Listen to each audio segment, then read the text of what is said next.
Airbnb.com, which stands for Air Bed and Breakfast, is a great way to make money by renting out your place or a spare room in your place, whether you're living in it or not, for any given period of time.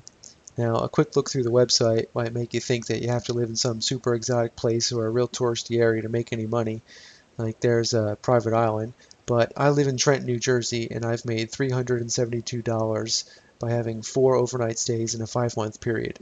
One girl gave me an extra $100 because I picked her up at one airport and dropped her off at another. Now, when you create a listing, you're going to set a price. Airbnb takes out 3% from that price. They also raise the price for the guest and take out the difference. You want to give an informative title. Mine is kind of unique. In it, I tell people that I offer unlimited rides. Lots of people like this service because they're coming from out of town, obviously, and they don't have a car.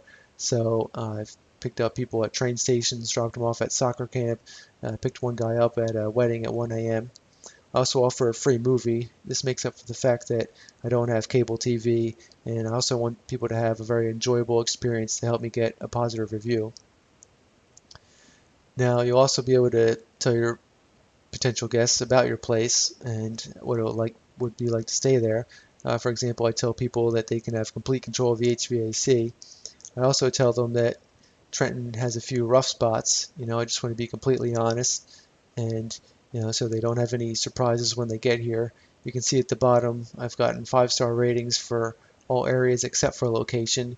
That may have scared a few people off, but the few people who did stay with me, they knew what they were getting into, and that helped me get positive reviews. Here they are. Whenever a guest stays with you, you'll get one public review and one private review for constructive criticism.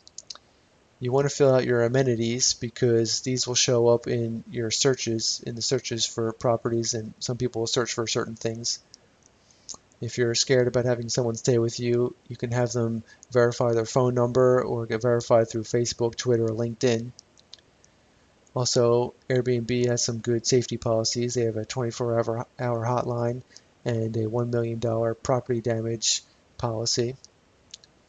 So when you set your price, you can set your price for nights or weeks or months.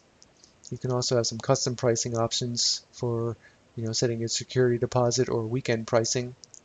Also, if you have an event in town, you want to jack up the price for a day or two, you can do that.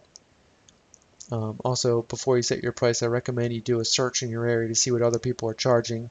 I'm definitely at the lower end of my area, but I'm perfectly fine with that because I have a small place. You also want to set your terms, like your cancellation policy, minimum and maximum stay, your check-in and check-out. I think it's a good idea to be pretty liberal with these things. And you want to tell people about your place, like what kind of bed they'll be staying in. Like you can see I listed air bed. And also you want to set your house rules, especially if you're going to be playing them in beer pong. They have a performance analytics site.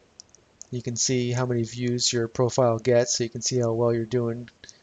And if you're not having any luck at all, there's another site called Couchsurfing where you won't make any money off of it because people aren't charged for staying with each other. But if you build up a good reputation, I'm sure you'll be able to travel the world and stay at other places for free and save on some travel costs. And if this venture isn't for you, there's other options at entrepreneurexperiments.com, which is my blog, and I talk about other ventures where people can make money.